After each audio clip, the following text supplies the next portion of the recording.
Hi guys, welcome to another episode of the Barbells with Banter podcast. I'm joined today by Miss Trina Kennedy, and I'm excited for this one. Trina, how are you? Whereabouts are you recording this from? Other side of the pond, I'm going to assume to me. Hi, Callum. So excited to be here with you today, or this evening, I guess, as it is in the UK. It's actually about 10 o'clock here in Alberta, Canada. So that's where I'm coming to you from. Easy, but I really was about tempted to pull out my maple syrup from my cupboard once I realised, because I like the cold, I love maple syrup, and I like hockey. I really should be going to Canada. That's basically the point. Well, it's just cold here, even in June. You totally summed up Canada. Maple syrup. The only thing you left out was Tim Hortons, which is a coffee shop that's all across Canada. A week after my surgery, when I recovery, I'd not been to Tim Hortons before, right? And we went somewhere. It was the first time I'd been out after my recovery, and my wife says, "Oh, Tim Hortons." I went, "Oh, I've never been." "Shut up! You've never been to Tim Hortons." He said, "It's Canadian." So I went out, and and it was phenomenal. It was the first solid food I'd been able to eat. So yeah, I've ticked all 4 boxes now. There you go. You're pretty much Canadian then, Callum. You don't even need to come to Canada now. I need to adjust on that, and then I'm about ready. And I'm a big fan of the late Bob Proctor, who of course was Canadian. So yes. Another big fan of that. You do not need to speak French to be Canadian. I do not speak French, so don't feel that that's holding you back in any way. So I know, Trina, is you had your background originates in HR, right? So you worked a lot with human resources before you ended up into a trauma specialist is what we're dealing with now. But just talk to me a little bit about how you got into that first. Like what got you into the human resources side of things? Actually, it's social work is what it's been a social worker for 30 years. So as a social worker, you come across all sorts of things when you're supporting people. So I originally started working with youth with addictions. Then I moved into a group home for troubled youth. Then I actually went back to school and got additional education. Worked with high-risk families for a while. So really everybody I've ever worked with, including my own history, we all have a history of trauma to some level. Trauma really is a universal human experience. Not everybody might recognize some of the things they've gone through as traumatic, but trauma really is on that spectrum, from small T traumas all the way up to big T traumas. So I just was seeing that theme as a underlining reason for a lot of people's mental health issues and just struggling sometimes with life, right? So I just kind of really delved into the area of trauma and learned all I can. And I guess just kind of became self-proclaimed expert in that field. And just with my own personal story as well, that kind of catapulted me, I guess, into that area of focus. Story there. How did that into it? Because I think everyone goes into not very clear, but some sort of path, usually based on journey. So for me, it sounds very small. I always loved fitness, right? I got into lifting weights when I was 17, and I fell in love with it very quickly. But I never would have had a career in fitness. I wanted to be a lawyer for a long time. But then I think because I was and when I was doing PE, physical education, because of asthmatic. So apart from lifting weights, the rest of fitness wasn't for me. And I remember my teacher failed me once because I instructed this as a part of it was called a JLSA award. It was equivalent to a GCSE here in the UK. And at the end of me, it's called Barbells with Banter for a reason, I made a bit of a joke with these year 7s, these 12-year-olds who are a bit younger than us. You know, me and my friend organised this great football game, and all I said at the end, Trina, was, when you get to year 11, don't take the delay award. They all laughed, everyone had a good time. He heard me say it, this teacher, who didn't like me anyway, and said, for that, you would have passed, but just for that comment, I'm going to fail you. So that kind of inspired me. I'm like, do you know what? I'm going to personal trainer. I'm going to do a lot better at teaching people than you did. So that was one of my justifications for taking this as a career. So, how did personally it affect you in a way that this is something that you wanted to do? Because ultimately, like myself, we get into this game to help other people, don't we? But I feel like we have to help ourselves first to see the benefit, to then go on and obviously show people the same method. Yeah, absolutely. So I went through a really hard time when I was 16. There was a series of things that led up to a suicide attempt at the age of 16. So pretty serious, ended up in the hospital for 2 weeks. Excuse me. I was more suicidal after my suicide attempt just because of all the things I'd been dealing with up to my suicide attempt. And then I was left with the realization of the impact that attempt had on my family. So that actually only added to my shame.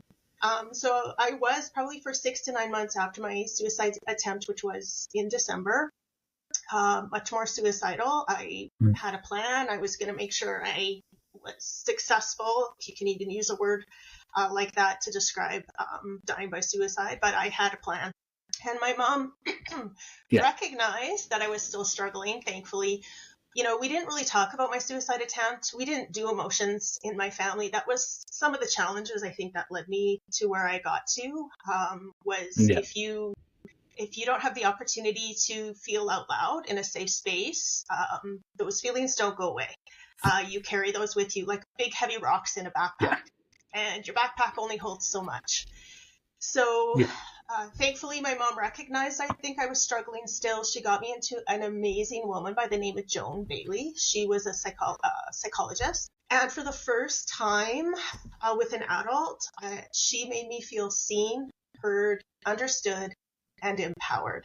And so it was from that place I was able to start to unpack that heavy backpack and start to explore my feelings and start to explore, why did I feel hopeless and helpless and feel like, suicide was the only way out of that. So that really was the beginning of my healing journey. And believe me, it was just the start. Yeah. I'm still 52 years old. I'm still on that journey. I don't think we ever fully arrive. At least that's my opinion. So it was really after that experience where I thought to myself, I want to be that for other people. I want to be that safe place. I want people to feel seen, heard, and understood, because I know from that place people feel safe. And when they feel safe, they're regulated.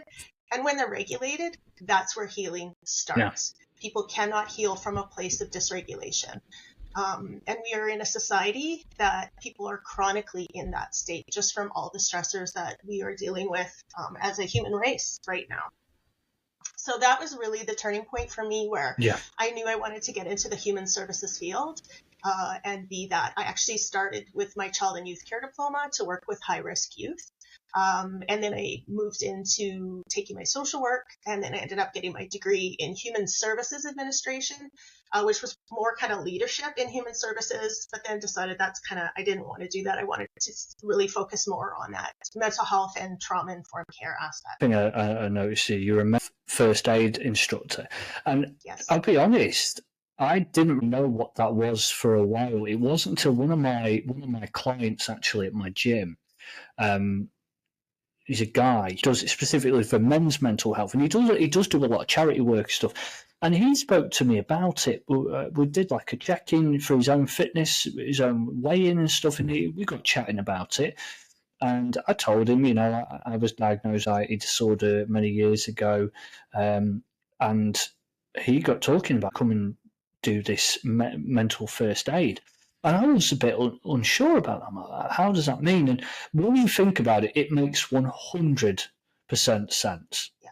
But that's part of the problem, isn't it, Trina? That when we think of health, we automatically go to our body, very, very easily forget the main driving factor behind that body, which is the brain or your mind, 100%. Personality, consciousness, however we want to word it, it's us. It's person inside us.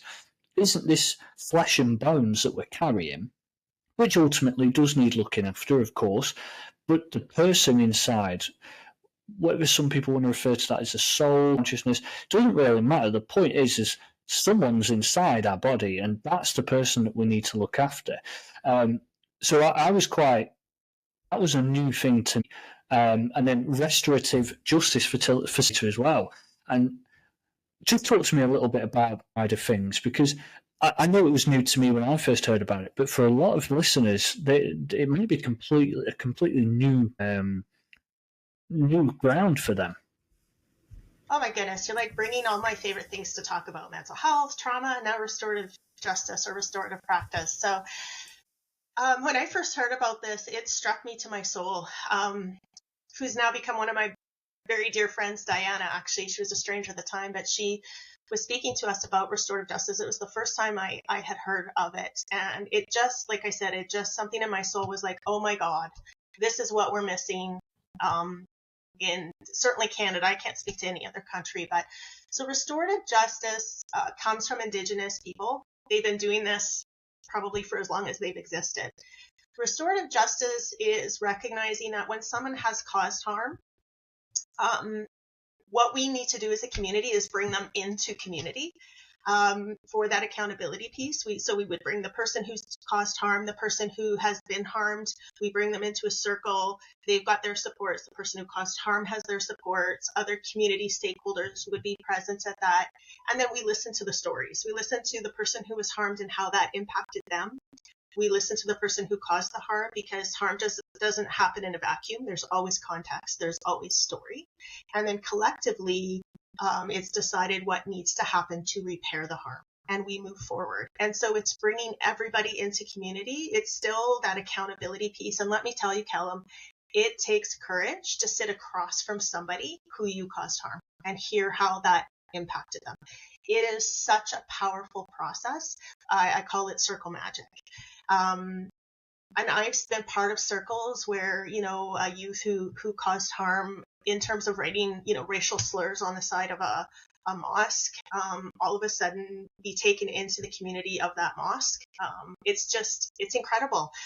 In Canada, I think what happens, especially in our judicial system, right, you sit in front of a judge. If you caused harm that meets the criminal code, and you get your slap on the wrist, and there's not necessarily, there's the punishment, but there's not the accountability. And there's not the personal accountability to repair that harm. And I've just seen incredible things happen. It's truly magical when you see the process. And I just think we need to move more towards it, because everybody belongs in community. On a much smaller scale, but I own a gym, but it's a community. It's not just any conventional gym. It's a personal training facility. So when people come, they don't just do their own workout individually. They come to take part in these small group sessions, small classes. But it is a community. We get to know each other. The thing is, so many of them join because, yes, I am a fat loss specialist, and so many people will join because that's what they initially want. But I've said this before, Trina, which kind of ties into what you're saying, because I see it. And it's when people walk in with that goal, I just want to lose weight, I just want to feel this, and they're focusing on their body again, not their mind, like we mentioned before. Great, I understand. But one of my most rewarding things as a personal trainer, or as part of my job, isn't people losing weight or even setting PBs on exercises. My favorite part, is when people walk into the gym in a very bad way. You can tell a bad day or a bad week, right? And then they come to session, we have a laugh, and then they walk out almost with tears in their eyes, and they turn around to me and say, "Thank you for that. I needed that. I needed this group. I needed this community. I needed this session. I needed to let out." And I think when we talked before about how we got into career, that wasn't part of the journey. I got into fitness because I felt the benefit, I liked it, and I thought, oh, wait, I had no idea what kind of rewarding career I was going to have from that side of things. As you say that, I'm nodding, get it completely, and there needs to be more of that. And that's why I went from doing one-to-one personal training. Well, it was great, I got to know people, but seeing people in a community, when you as well, and now all of the services I run are groups. I only do group training. It's very rare I do one-to-one training now, because not only is it more enjoyable for me, the group mentality, but watching people motivate each other, support each other, feel like they're a part of. I know it sounds a bit corny, but it is a family, and that is something that is missing. Canada, UK, 100%. most of the Western world, it's very, very different, and it's we are lacking that sort of thing. But it's great that you've got those, certifications. And I know you've studied a little bit of the child and youth care part of it as well, and I know you are a mother yourself.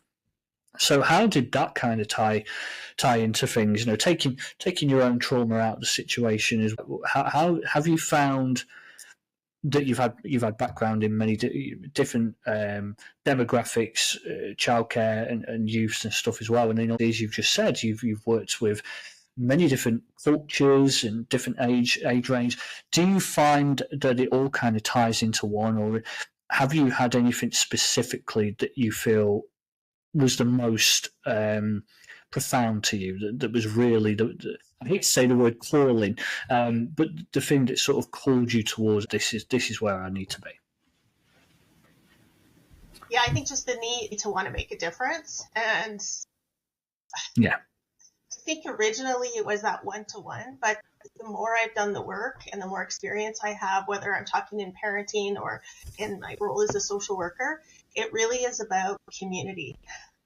It's about building our anchors. And yeah, it is very clear in mental health how much our social support network matters, more than medications, more than counseling or therapists. It is unanimously for outcomes and recovery, physical health, mental health, whatever we're talking about, it is our social circle of support. And so that's critical. So, I really challenge your listeners to think about who are their anchors. Who do they have in their life, in their cheering section, who they could go to for anything, who they can be their true authentic selves.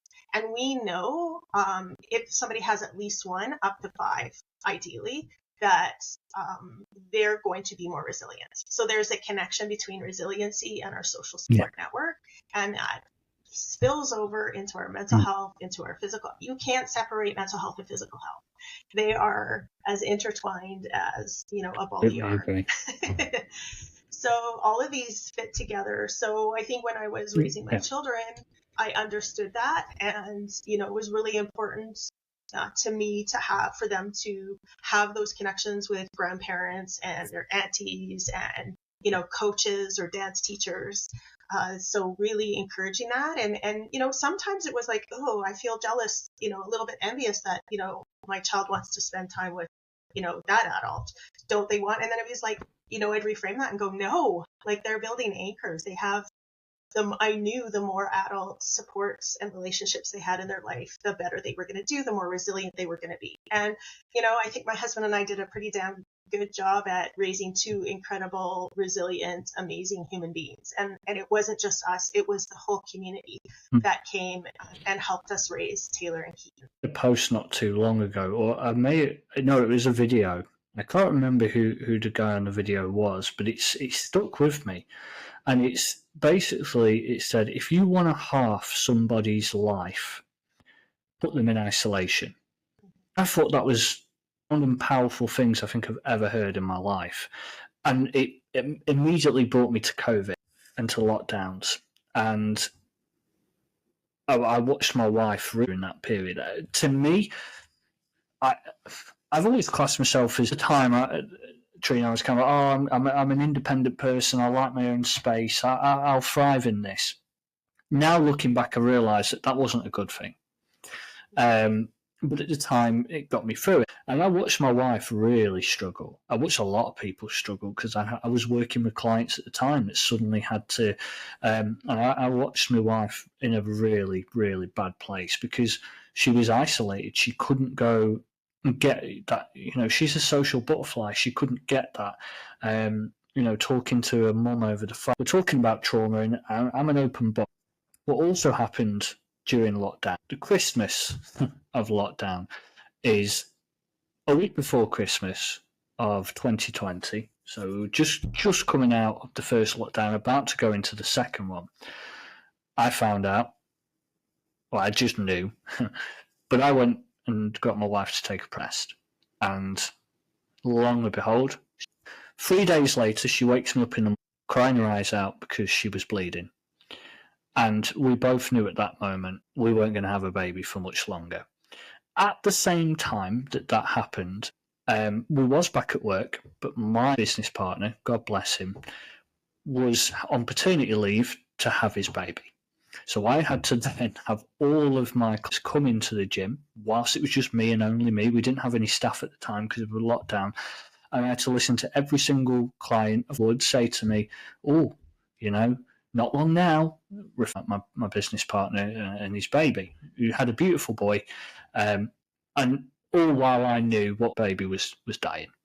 And I don't say it because out of sympathy or anything like that. I'm just very honest about it. But for me, that was the most exciting time of my life because we was in lockdown. So we went back into it. So we had no help, midwives. We couldn't go to hospital together. We just literally kept having phone calls, wait it out, keep taking tests. But of course, the hormone was still there because her body was still producing that hormone as if there was something there. But we both knew that it wasn't. So I understood why my wife and I was struggling. It was the worst time. I mean, there's never a right time for a miscarriage, but that was by far the worst timing for something like that to happen.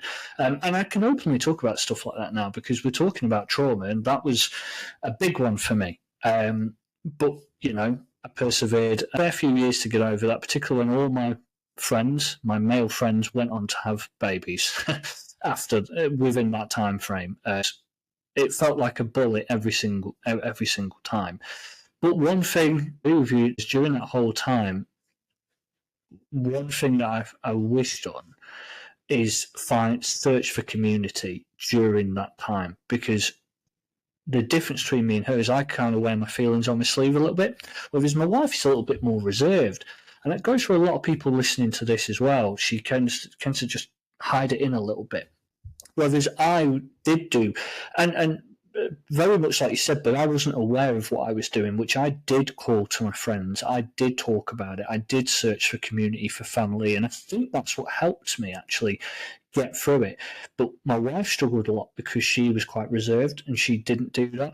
So I'm kind of pulling this back now. I've gone on my own tangent, but I'm pulling this back to just how much I completely agree with what you're saying there, is that if people pull together and really recognise wrongs and recognise when people are struggling, which is something that people really struggle to do in the modern world, is recognise.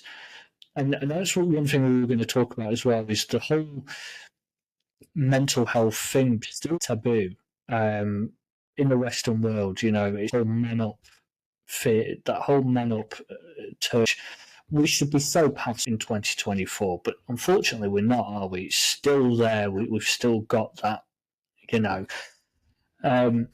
So yeah, I just have my sort of experience in there to sort of confirm what you're saying in my own personal experience. And I wanted to talk about application then, because I wanted to sort of see what examples you had of integrate trauma-informed care, and how you've put that into your practice. And similar to what I've just mentioned and what you've obviously at the start of this episode, what sort of obviously don't give individual circumstances, but like what kind of impact have you seen since doing this as a career? I've just given you an example of how I felt me without me realising. You've obviously given an example of what got you into it.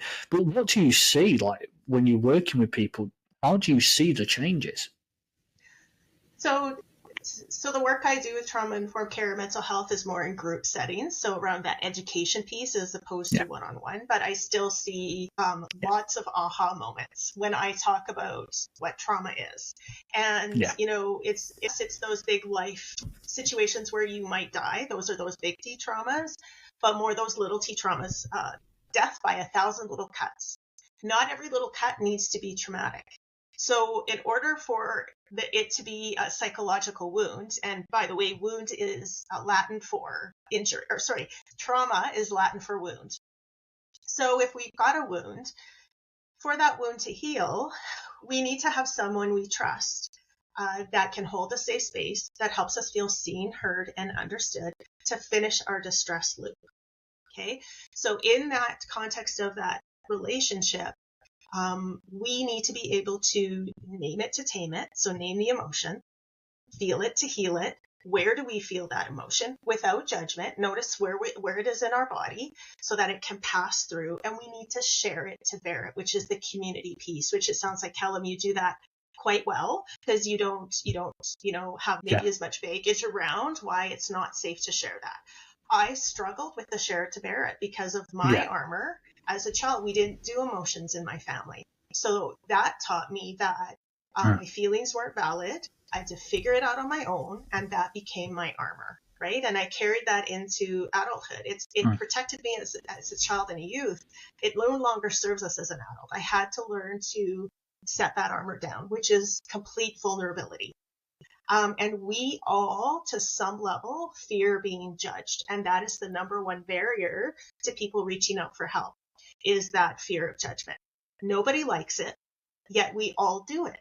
So part of mental health first aid training, when I'm training mental health first aiders, is to talk about, you need to put your judgments aside, because the minute you judge, someone's door is going to be closed, and they're not going to feel safe to share what's going on. So it really is about that understanding of the judgment piece. Empathy and judgment cannot coexist in the same space. You cannot be empathetic if you're judging. So we just need to be aware of when we're doing it, because you will do it. That's just part of being human. It doesn't make you a bad human by any stretch. It just makes you human. So my mantra is, Trina, you're judging. So then that's my cue to step out of judgment and into curiosity. So instead of saying, oh my God, what's wrong with them? I shift my mindset to, I wonder what happened to them. I wonder what their story is. That creates then that safe space, hopefully, for people to open up and start to share. People have to share. People have to unpack their backpack. Or once that backpack is full and there's no more room to put any of those heavy rocks or emotions in, that is where we start to see mental health issues start to take over. Just lay there. Some powerful stuff there, Trina. Like when you catch yourself judging, one thing I've been doing a lot is capturing things, and this brain surgery publicly has it's been a humbling experience, because it's given me a lot of awareness, very similar to the stuff you've said, where I've caught myself not just necessarily judging others a lot. There's no self-compassion there, and I kind of agree with that. Empathy and judgment cannot coexist, and that was like a little light bulb moment straight in my head as soon as you said it. Like, wow, that's so true. Because I've always liked to be like, no, I'm empathetic. You know, I am a kind person. I don't like seeing anyone feel sad. It pulls on my heartstrings. I don't like anyone feeling left out. I hate that one being singled out in any capacity. But yet, I also will hold my hand up and say, I'm quite judgmental when people haven't got things figured out.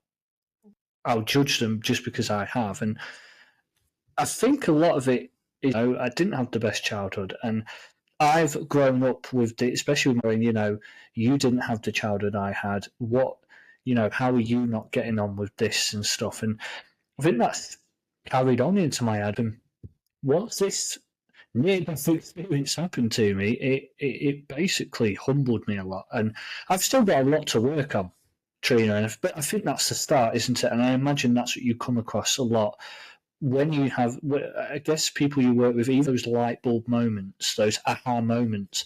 It's great, but I guess all good having the aha moments. I have a lot of them, but it's almost like we're hardwired to still be a certain way. And I guess that's where mental health first aid comes in. It's to work on how to first aid for the mental health, and that includes anger and judgment. I think people just automatically think it's always anxiety. It's always about worry, and it's always about being scared. But I've had a guest on just before Christmas called Jin. We all know about the fight responses in the body, and apparently it's more common now, which is fight, flight, and fight is the third one. because what a lot of people are conditioned to do is either run away, which is flight. So fight is obviously where you stand your ground, but the other one is fight. Sorry, that was the one I was after. Freeze, which is where you do absolutely nothing. Now, people don't think about that. For years we're like, no, it's fight or flight mode. I'm either going to stay and fight or I'm going to run away. But there is a third one, which is freeze. And that manifests into depression because you just literally, it's almost like you just give up. You haven't got the energy to fight and you haven't got the energy to run. So you just stay and submit, almost sort of.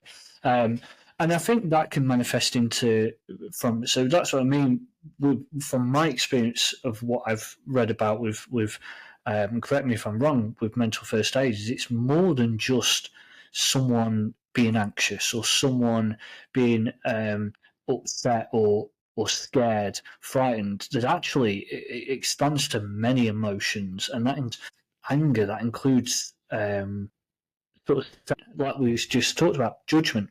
And that's something I really struggle with. I am quite judgmental, more so on myself than other people. But one thing I've really realised about myself is, I have a lot of unconscious biases, shall we say. Yeah. So a few things there, Callum. Certainly fight, flight, or freeze. So freeze is our highest level of trauma response. So it's equivalent to playing dead. Yeah. Think about an animal who can't flee and can't fight because they're maybe smaller than the predator. They will play dead and hope that that's enough. So it's that complete dissociation. There's actually a fourth called fawn, and that's more that people pleasing aspect, where if I just give them whatever they want, they'll, the judgmental piece. So I've written a book, From Trauma to Triumph and What Lies Between. It's actually just in the editing process. That monster in our head. I call it the monster in our head. And that monster comes from our trauma, right? My monster told me I wasn't good enough.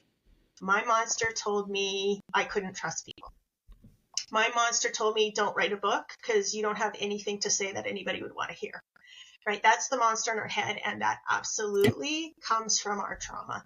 So I think a big part of our healing is starting to recognize that voice. I think for so many people, they don't even recognize it as a monster. They just see it as truth.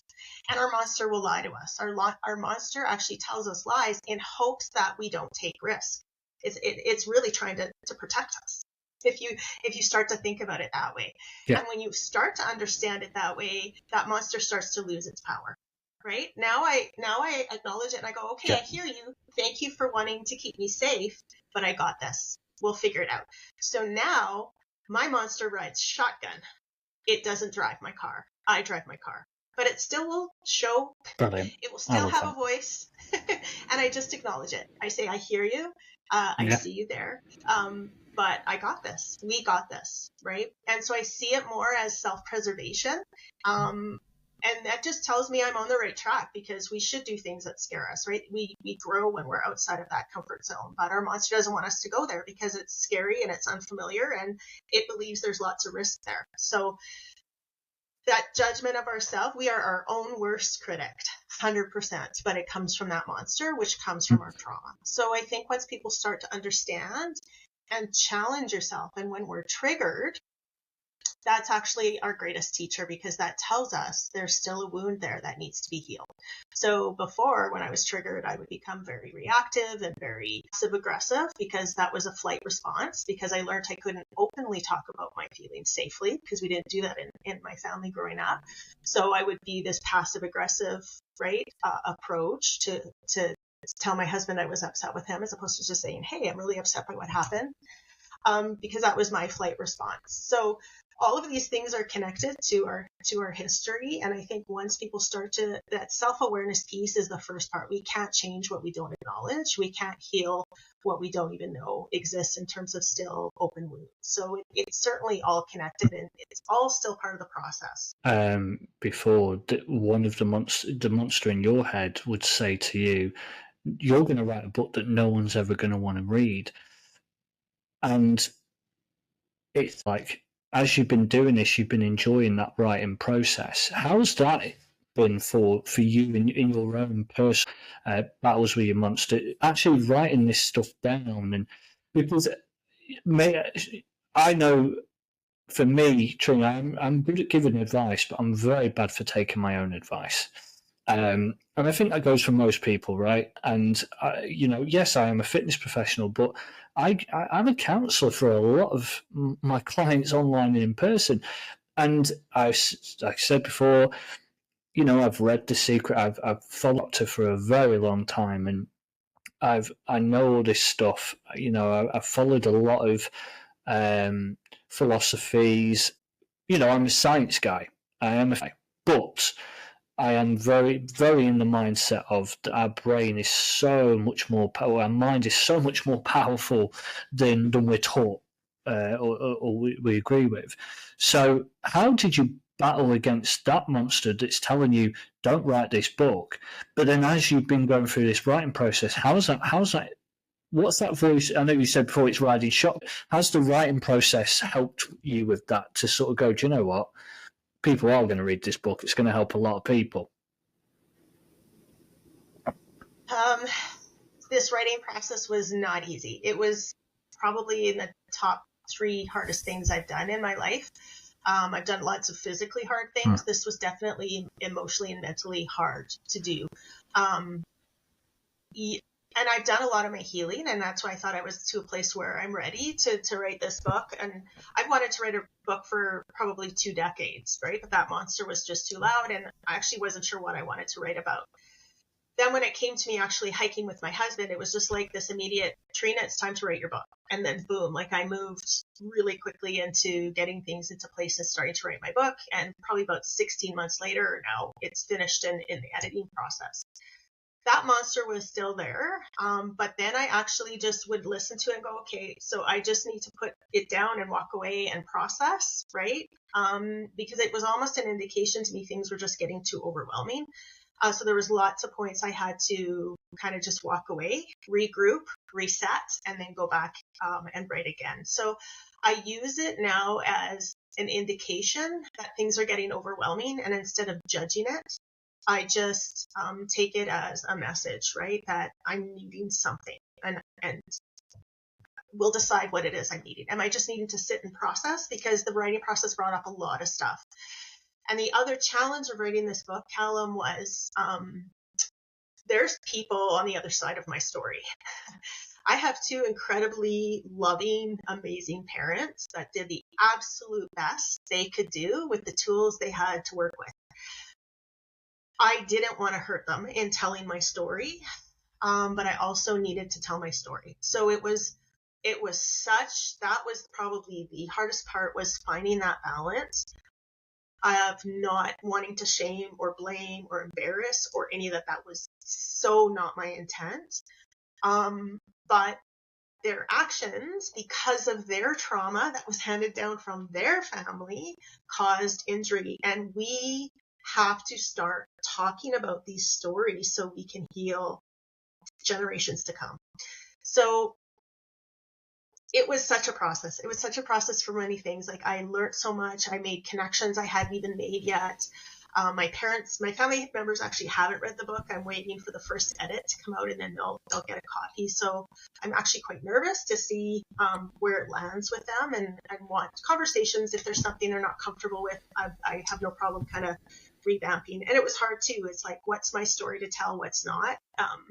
So it was, the whole thing was challenging for lots of different reasons. But hopefully I have a product at the end that will, support, guide, inspire, celebrate people who are at various stages in their own healing journey.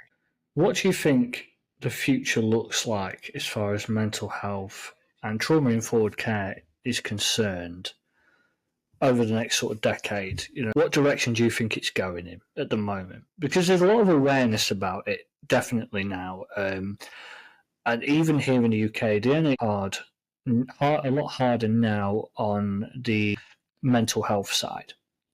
But there's still a lot missing. The NHS, we were very lucky in the UK to have the NHS, which basically saved my life. But one thing that they didn't help with is the aftermath, the trauma. mentally and emotionally.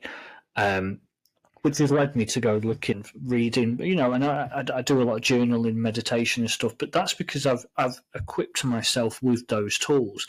There is a huge portion of the population that are equipped with those kind of tools. So do you think in the right direction, with people like yourselves going into this field, with, the rise of things like mental health first aid, trauma and therapy, stuff like that? Do you think we've still got a way to go, which I'm sure we have, but do you feel like the future's looking good with this kind of stuff, what you do? Is that the right way to start getting things to where it needs to be? Well, I have hope. I don't think I could continue to do this work if I wasn't hopeful. I think we've come a long way. I think we have a whole lot farther to go, but I think I really want to stress that it starts within, right? The healing starts within, and there's so many tools, more than we've ever had before, and not every tool is going to fit for every person. My healing journey is not going to look like everybody else's, and I want to stress that. I didn't write the book to say this is a how-to heal. That's not at all, and we need to understand recovery for people looks as different as the experiences we each have. I think it's really important to try and empower people over their own healing as opposed to being victims of their circumstance. There's so many things we can do, but they're all tools, and we have to be willing to do the work. And I think sometimes, Callum, people aren't willing to do the work. It is hard. It is messy. It is overwhelming. It's try lots of things, and some might work and some might not. And it's keep going. And I think we're in such for the most part, a quick fix society. Give me a pill to make me better, and that's it. And I just have to be honest. Our healing doesn't look like that. There is not a pill. There's pills that can manage symptoms, but they don't get to the root cause. And until we get to the root cause and heal, all the pills in the world aren't going to fix that. It's just putting a Band-Aid and numbing. So I think people want to do the work and they're ready to do the work. I think there's incredible tools and professionals and apps, and there's so many things available. It comes down to people doing the work. I'm not sure how much more straight I can say that. Just like physical fitness, right? I want you to think about mental health as mental fitness, right? You will get out as much as you put in.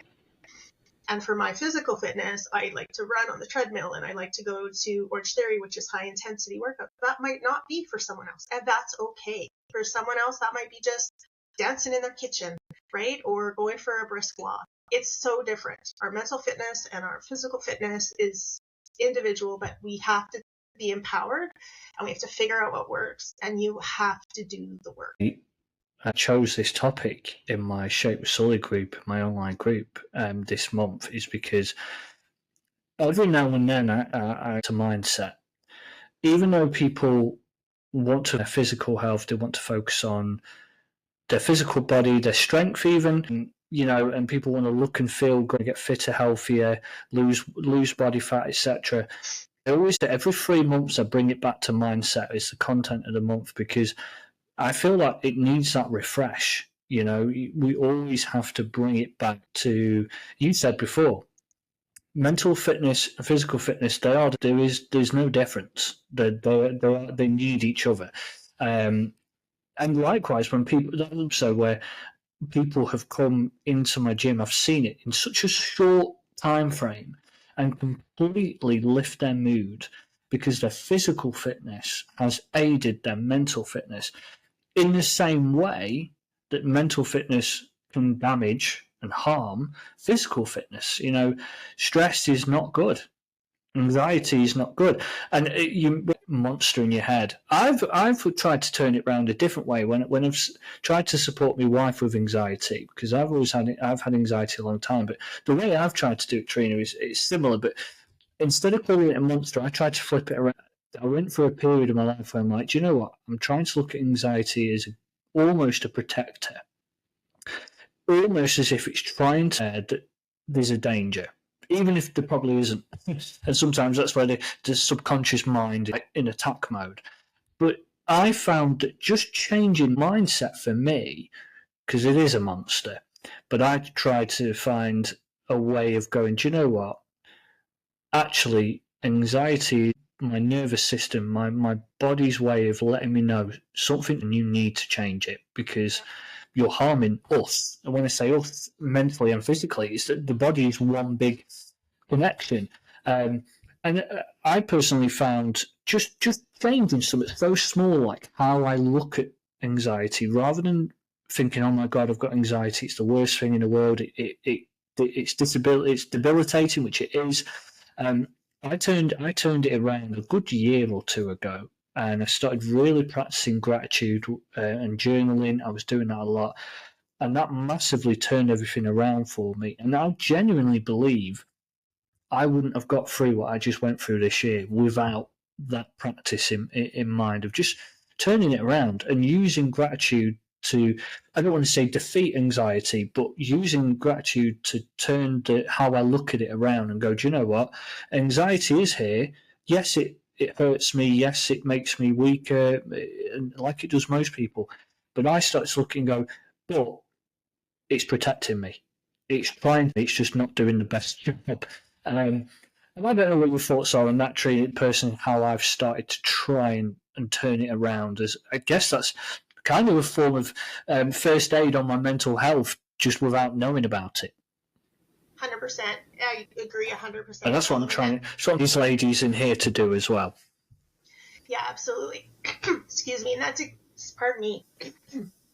That's exactly what I was meaning by my monster trying to protect me, right? And once I understood that it was about protection, not about holding me back, that shifted. And mindset is absolutely everything. Words have power, and so do the words we tell ourselves, right?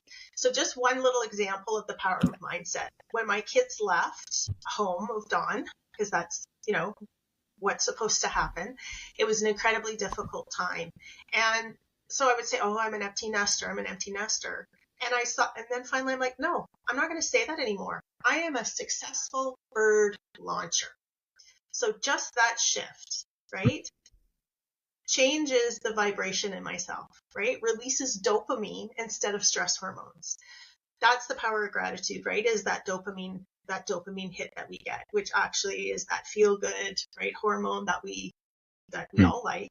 And it gives us that dopamine drip where it lasts for hours. Do you wake up and think, crap, I have to go to work? Or do you wake up and go, I get to go to work. I get to go get a paycheck that puts a roof over my head, right? Yeah. Like so much. I'm thankful for my health because it allows me to fully participate in life. Like you feel it when you think positively. It creates a different vibration in our body. And that's that whole, get up and look in the mirror and tell yourself that you're beautiful and I love myself and I can do whatever I set my mind to, right? Those things matter. Those change our existence on a cellular level. Like, it's powerful. We are 100% in control of the talk we say to ourselves, and everything will stem from that. Wow. Our feelings, our behaviors, and then the consequences of those things as well, can't you? Like, people don't like hating or even practicing gratitude because they think they have to start dead big, dead quickly. Like, when it comes to gratitude, I need to be thankful of my life, but I hate my life right now. It's like, just start off small. Be thankful for your first coffee in the morning that touches your soul. It sets you up for the day. And then what I found is, before you know it, you're adding more and more to your list. And like you just said, it starts to change the vibration. You're now looking for more things that you're grateful of. And when we talk about this from a fitness standpoint, so many of my clients and students that are listening to this will have little wins. And I do this on a Friday. I always encourage people. I do it at the end of the week on a Sunday. I do it twice. I always encourage my clients to share their wins. And I purposely get behind any small wins. It doesn't matter how small it is compared to what bad week they've had, because we naturally find the bad. I guess it's human. I guess it's survival instinct. Humans were always designed for danger. It's how we're on this earth. And now we're in a world where everyone's trying to think positive, and it almost feels like people reject it a little bit. Like, no, I don't want to be. But in reality, it starts off so small, and I started doing that. I just started doing a bit of journaling every day, and I'd actually plan how I want to feel for the day as well. So not only am I being grateful, but I'm actually planning out in my head how I'm to feel that day. And I'd start my morning off like that. In the evening, I'd look for 3 wins, no matter how small. And there's been times, Trina, where I'd have a bad day, and I'd still go and do my gratitude wins at the end, and I'm there like, I haven't even got anything to write today. But do you know what? Because I was practicing it so frequently, I always found something. Even if it was just the smallest thing, it could be my dog didn't rub himself in cow poo today. That's something to be grateful for. Even though it was something amazing that happened to me. Sometimes a win for me or a gratitude for me is what could have been worse. Yeah, I had a bad day and good things didn't happen to me today. No, but worse things could have happened. That didn't happen, and I guess that also kind of ties in with the judgment that we talked about before, where we judge ourselves for like, oh well, yeah, this didn't happen, so you're not allowed to be grateful, you're not allowed to be happy. And I think that's another trait that's quite humans. And just like you said before, empathy or self-empathy or self-compassion can't exist with self-judgment. So it just ties into four, which is and empathy cannot coexist. No, they can't. Absolutely. And where focus goes, energy flows. So if we're focusing negatively, we're going to create that negative energy, adrenaline, cortisol, those stress hormones. If we focus on positive things, we get that dopamine hit, which then we're going to have that positive energy. So whether we're ending the day or starting the day on those things, it can make all the difference. And, there's always something to be grateful for. I'm grateful for this fresh, clean, accessible drinking water that allows me to hydrate, right? I'm grateful for this opportunity to speak with you today and, hopefully impact some of your listeners. There's always something to be grateful for. And it really is rewiring that brain, like you said, Callum, to start to see all of the positive things in our world and see that as opposed to all the negative. If you want to look for negative, there's negative. But guess what? If you focus on gratitude and positive, there's always something to be grateful for. A lot of aha moments, Trina. What sort of final message would you give my listeners here who might have been listening today and thinking, wow, because there's been some powerful stuff that we've said here, especially even just some little analogies that are like groundbreaking and especially that empathy and judgment sentence. I still can't get over that I'm going to go to bed tonight thinking, wow, how profound is that? And yet it's so simple and it makes so much sense. But we humans try and deviate from, helping ourselves in a way and getting over these traumas and letting go, I think is the right term. From my experience, is just have to let go to move on. And I think that's the key there. So if you've got people listening to this, Trina, who might be in need of help, there might be the first thing you can do, guys, is book. But outside of that, message would you give now to someone who might really be struggling, crumbling under trauma, not just necessarily fitness related, but in general? Because a lot of the time, a lot of people can't on top of their fitness. They can't stick to a physical fitness journey because they're still holding on to a lot of that monster in their head that's telling them. There's a few points that I love to bits that pop into my head when we say the monster in the head, because they'll come to the gym for a bit, they'll feel fantastic, and you can sing them with as much praise and enthusiasm, but then they'll go through a period of time where they don't show up for a couple of weeks. And it is because that monster in the head is growing back and it's telling them, what do you need to go to the gym for? You're never going to get in shape. You're never going to feel better. You're broken. So there'll be people listening to this. What would your advice be to those people, Trina? Where's a good place to start? I think where we need to start is recognizing what the monster is telling us. What's the story? And recognize that story is coming from a trauma, right? So it really does require some self-reflection and self-awareness. I'm going to say reach out and talk about it, but I know when people are in that place, it's not easy. So I'm going to challenge the people to recognize when someone else is in that place and reach out and connect. Because I think, we have this Bell Let's Talk January 26th around mental health. And it's like, yeah, let's talk. But the reality is we have to notice changes in other people. We have to know when they're struggling or isolating or disconnecting, and we have to reach in and give them that hand. Because the reality of us reaching out when we're in that place is incredibly, incredibly difficult. And I think we need to change that narrative. It's like, just reach out. But it's not that easy.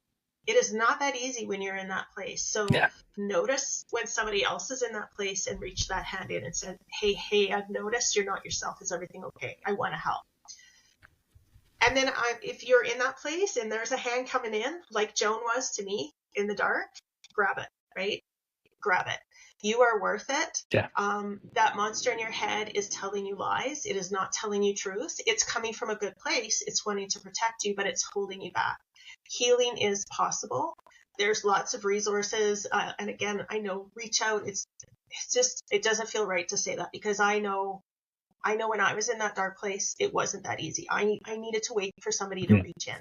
So I'm going to actually challenge the listeners who are in a good space to notice when others aren't. And I'm going to challenge you to reach in. And it's scary because we feel like we don't know what to say, right? But you know what? It's not about the words. It's about the connection.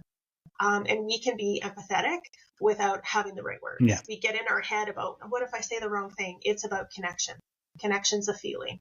So that's a little bit of a spin on your closing question, Callum, about if somebody's in that place. Yeah. But I think for us to make a difference in this world, we all have to take care of each other and we all have to notice when people are struggling and we have to reach in. And in order to do that, we have to be well. We have to have done some of our healing. We have to have self-awareness. We have to be regulated. I have to be in that place to be able to be that hand reaching into that dark corner for people to grab. So for mental health and where our future looks like, the best future outcome is first doing our work so that we can be available to help each other. What we started with on this episode, which is community. Yep. And it gets so simple, which is you can help yourself by helping others, like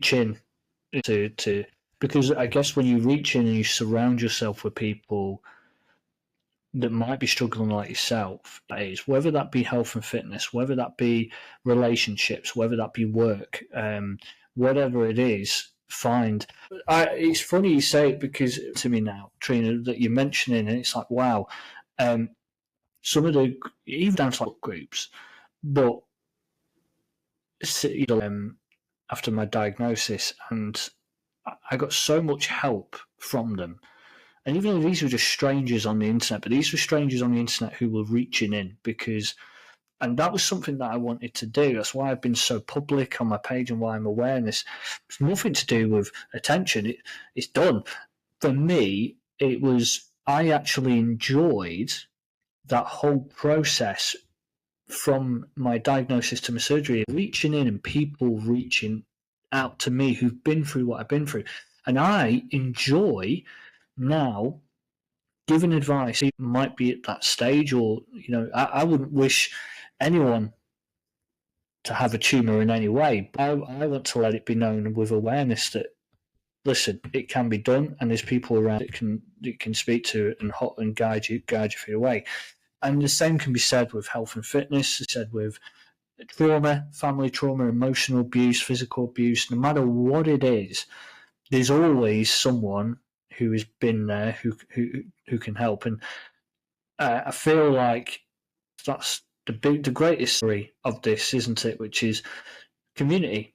And it ties it into exactly what you said at the very beginning. That's what we should be teaching, and that's why a lot of your work is community-based as opposed to isolation, because you can help one-to-one. You can make them self-aware, you can make them have aha moments, but without that community of surrounding themselves with other people that are also helping themselves, I think it's very easy to go, yeah, if I was on my own and this was you helping me, Trina, I could very easily go, yeah, I get what you're saying, I'm fixed now. But then I could also very easily phase back out on my own and go right back into the same habits. That monster comes back, and so that's my take on that, and I can't wait for you to finish the book. I'm very excited to get stuck into that, and hopefully my listeners will be as well. Trina, until then, where can people find you on social media? Where's the best place for people who've enjoyed this episode, want to go check out a little bit more about you and your work, might be in need of some help? Because that's what we're in our industries for, right? We're here to help people. So where can people go and find you, to go and check a bit more out? Absolutely. So if people are interested in my book, they can go to my website to leave their email. And then as soon as that launches, they'll get an email on how they can do that. So my website is Trina Lee Kennedy, TRINALEEKENNEDY.ca. And my Instagram is Trina Lee Kennedy. So I'm pretty active on my Instagram as well. So updates about my book will be shared there as well. Of someone watching who just asked, please. I did remember it. I did have it in my notes, but you'll be able to answer that question a lot better than me, Trina. What's the name of your book for when it's ready? It is called From Trauma to Triumph and What Lies Between. What Lies Between is the name of the book.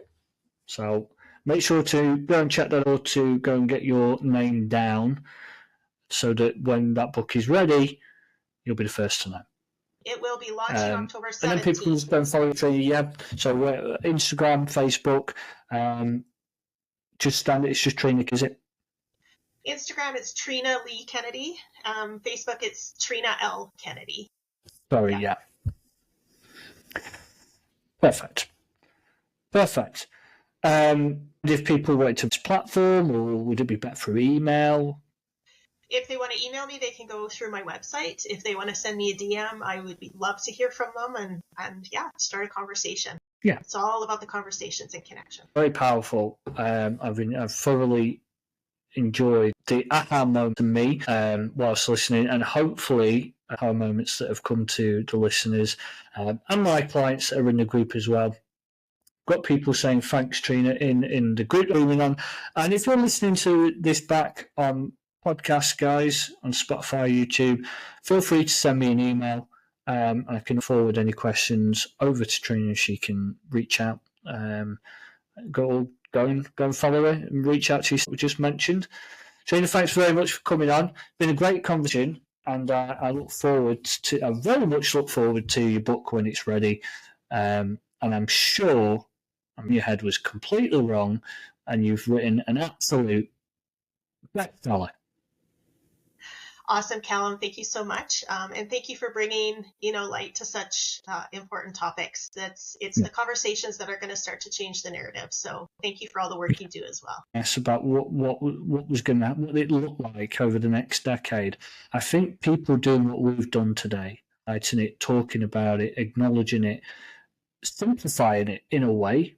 Apologies a lot, bit similar to yourself, because I find those aha moments really ring when we simplify things a lot, like we're doing fitness, but especially mental fitness.